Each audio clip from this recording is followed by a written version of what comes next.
Welcome to Community Spotlight with Think Tank. These conversations are for entrepreneurs to connect with each other, learn about each other, and be inspired by the unique wisdom that we all have. Each of our stories are different. We face different challenges, but that means that what you've learned along your journey is incredibly valuable to bring to this community so that we can all move one step further. For those who are here live, please ask your questions in the chat as we move along. I'd love to offer your questions as well to the person I am interviewing, and then I will ask my own. So let's dive in and learn about our first guest, Andy Norris, who is a photographer, a soon-to-be gin maker, traveler, and an Air Force C-130 loadmaster, which you'll have to tell me what that means. Welcome, Andy. All right. Thanks for having me. It's good to be here. Yeah, very excited. So I know that you had shared in the think tank that photography has been a passion of yours for the past 8 years, and in the past 6 months, you've began to turn it into a business. So how has this transition been going with your photography? So it's funny you mention that. The transition from just doing it, like for like the love of the game and actually sharing is I've really had to basically just believe in myself in a way that I never, you know, was tested to do before. And I'm not sure if it's a broad spectrum of creatives that have to deal with the problem, but it's looking at something that I've taken and like put a price tag on it. And for me, like there's so much more along with the price tag. It's because a reason why I started doing photography was I kept going on all these different like Air Force trips and just journeys of my own. And I wanted a way to share it with people in a way that they could actually understand it, see it, and say, "Oh, wow, that's really." And then I could, really, you know, explain the story and get people involved. Because I mean, so much in life that it's even though we're all going through life at the same time.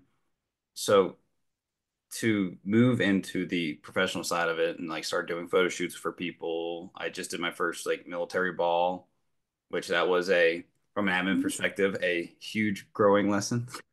Yeah. That's why I started laughing in the beginning. So I'm like, um, so to share those moments with those people and like being on the clock and having to deliver a product that like I think it's gonna really turn out well and just to explore the different side of what is true value to you mean versus value to myself and how do we come to that equal ground and like how do I basically work with you to make you happy.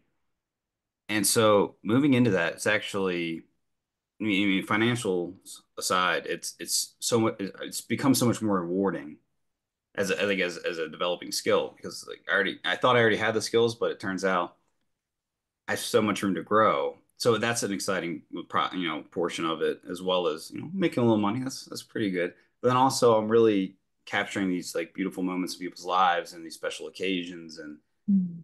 to be a part of that is actually just creating more love for the actual photography itself. So it's all positive. I'm learning a lot, from the admin side. Getting how do I get paid? How do I get a website up and running? Like, how do I design it? Like, what projects have I worked on that, you know, what do I want to show off? So it really makes you go back, to day one and kind of go through your whole catalog and just kind of believe in yourself and show the best side of what you're working on. I love that. It sounds like you're learning a lot in this process. And Mhm. even as you were saying with creatives, when you move from doing it as your own passion to doing it as a business, there's that interesting moment of like, do I value this? Like, Hmm. actually put a price tag on it. Like, what does that mean? And how does that Yeah. relate to my experience of the art, basically? And so, is this your first run in starting a business, or do you have a previous experience in like entrepreneurship or projects like this? Yes, so in the past, actually for about 3.5 years, I was working with body armor and bulletproof armor systems. So that was a gentleman, he's an engineer. He was about 55 when we started, but he had been doing it. Basically, he was a ceramic supplier, and he wanted to move more into the R&D, small projects like getting clientele. What do you want? And then we design, build, write the white pages, do everything. So that's how I really got into the entrepreneur side or entrepreneurship side of things. And I just really loved it, just the custom jobs, everything like that. But that was because that wasn't my product. Like, it wasn't something that I was creating and building. It was yeah, that basically that was my first time doing that. Yeah. So you got to see the back end working with another person's project, basically. Exactly. And he was doing a lot of the heavy lifting on like the admin side, the logistics side of things, which I worked more into, but now, kind of being on my own doing this. Yeah, It's one of those it's a things whole other ball game. yeah, you gain such an appreciation for the other work that people are doing, all around you. So Right, especially when you're mhm. doing it on your own, you know? Exactly. Yeah. And so, what from your previous experiences really helped you in this moment now that you're doing it on your own? One of the things that I learned pretty early on, is sticking to your word and just being transparent with timelines and expectations, and then having that, basically agility to like while working lean and building lean, being adaptable to new situations as they come. Because you can have the perfect game plan, but come the day that the work needs to get done, you need to be open. So use that versatility mindset is, I think, one of the most important things that I've learned and that I've learned and then had to carry on like to this day. And I don't think it's ever going to stop. Was that something that you were already good at, or you had to develop the skill of being more flexible? I'm pretty good at the flexibility. It's the transparency. Like I tend to be a little bit of a people pleaser, so oh yeah, no worries, I got it. But then actually doing the work on the back end to make that happen, and then just because you can have all the promises in the world, but if you don't actually follow up with them or deliver a good product, with the bulletproof armor systems, we took everything that we built to a actual like ballistic test range. So you saw it right there. Proof was in the pudding. It was either worked or it didn't. So because the photography side is so much more fluid, it's actually really interesting. Yeah. That's really interesting. Like you were saying that you it requires a lot of vulnerability to be able Hmm. to be that like transparent, right? But you also kind of have to because you have to show up to the work and it's all on you this time. Yeah, yeah, So absolutely. Yeah, no, that being open to critique is some with the Air Force. So you get a lot more than you ever ask for in terms of that. So it's not as bad as that, but I've met a lot of people like in this craft now that no, this is what I do, this is how I do it. If you don't like it, yeah, I'm like, there's always a middle ground. You know what I mean? And that's actually helped, other aspects of my life because, having that openness and that mindset. I think, success breeds success and find out through trial and error. Yeah. mm, it does make sense. Yeah. So we haven't touched on the gin making yet.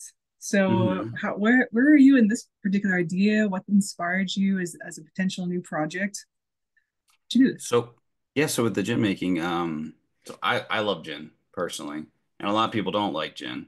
And this was while I was doing the body armor, and I had a bunch of different materials around me. I had a workshop that I could just tinker in, and I was like, I'm already building this and that and the other. I might as well learn how to make a gin that other people like.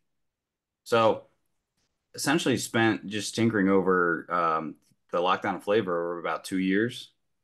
But Mhm. so yes, now I have like an actual flavor, and I still need, and still need to give a bottle to Tom because he needs to try it. But no, and but yeah, like I mean, with the bottles and getting a label, I got to integrate my photography into that, and so I do all my own branding and stuff like that. So I have a flavor, I have the bottles, of brandings, working, I mean that's going to be an ever expansive thing, but yeah, I'm basically at a point now where I need to start looking, like really looking into the legality aspect of it, and whether that's going through a distributor or self-distributing, and writing out the white pages. I have a pitch deck and a business plan, but basically reevaluating those, which is something I need to do within the community. I'm gonna post that, get some honest feedback from everybody. That'd be nice. Yeah. Well, you're really far along with that project. You called yourself a wannabe gin maker, but it sounds like you're an actual gin maker. I dabble, but my the dream definitely is to I'm hoping like 6 months to a year and a half from now, getting into some liquor stores, having an actual distribution cycle going where it's like, okay, every month, I'm doing this many bottles. We're going here. We're doing this. Yeah. So ways to go, but I think yeah, it's at a pretty good spot. Tom's asking, are you going to do a taste testing for the community in Colorado Springs? I would absolutely love to. I would absolutely love to do a taste testing. All That right, should be, awesome. yeah, that'd be a great in-person thing to do. Yeah. Yeah, I'm So all for it. Yeah. these are really two different projects, right? So Hmm. photography is one whole other thing, and then this would involve like manufacturing and all sorts of other types of things that's not involved in photography. So how are you balancing these very different projects?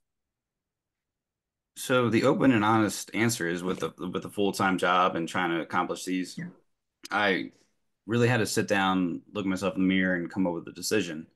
And what I came up with was I already know how to do the photography. I've been doing it for, about like 6, 7 years.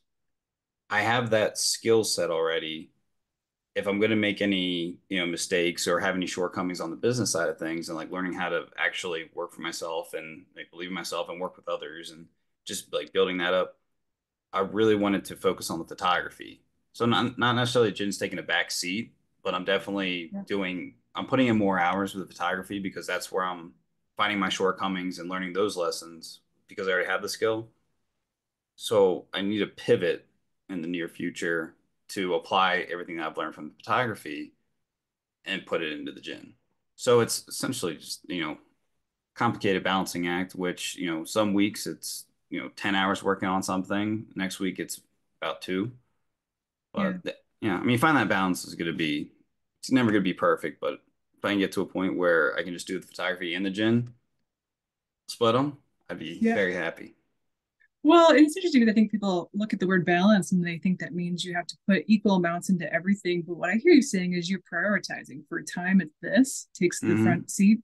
And then and you're doing it really strategically where you're leaning on your strengths that you already have that skill built. And so you're learning the business side and then you're going to bring that into the next thing. So it sounds Absolutely. like you're doing that with a lot of intention in how you're Hmm. creating your path forward. Yeah, lot of journaling. Sure. You mentioned that Lot of journal. in the think tank actually that was one of Hmm. your practices that you have cultivated. Do you want to talk a little Hmm. bit about like how that helps? Also for me, it's also I see a question popped up and I will. I I'll get there. yeah, okay. Um, for me it's a lot of thoughts all the time, a lot of different ideas, a lot of oh this you do that, and just sitting down and writing it all out, putting it on paper really makes me self-reflect, and that it just kind of basically keeps me on task Mm. versus trying to see everything that's coming in. Oh, I could do a little bit on that. Yeah, and essentially, along with what I was saying with keeping realistic expectations with customers and people that I'm working with, keeping that same intentionality with myself.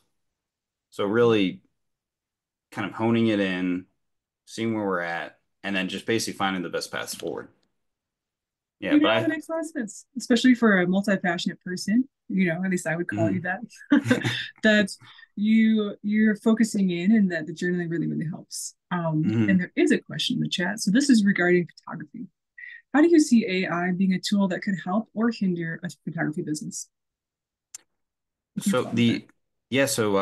actually I was looking into it this morning. There's a tool called Topaz AI, which the package that I was looking into was pixel count. So I get a lot of pictures on my phone, like outside the plane or just on the road somewhere. I'm taking all these pictures on my phone, but that's not something that I can like blow up to a 24 by 30-inch print for somebody. Even though it's a really cool picture, that pixel count's so low. I think personally that I don't really use it for the editing stuff. I like to do that by hand. That's kind of one of the joys and like showing my artistic side of it. But I think it's going to open a lot of avenues for, okay, if I take this picture, I can use AI to potentially just enhance it up to a camera level.